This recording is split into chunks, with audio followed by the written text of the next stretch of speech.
বাপ রে সান আজকে কম নিতে উঠলো সে দোকানে টাকা দিবি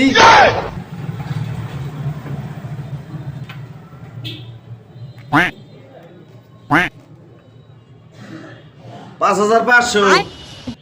এতটা জমে গেছে 5,500 টাকা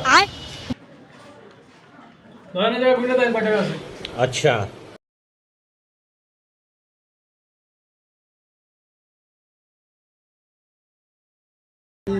এই সমস্যা কি খরচ এবারে টাকা তো কম আছে কি কোন টাকা বলছেন রে 5,000 টাকা দিলাম 2 3 4 টাকা তো পুরো ঠিক আছে আর 500 এই দেখেন কোথায় এই দেখেন মিয়া ভন্ডামি করেন ওই 500 টাকা আর কোনো টাকা পাবেন না কি বলে 5,000 টাকা যাওয়া 5,000 টাকা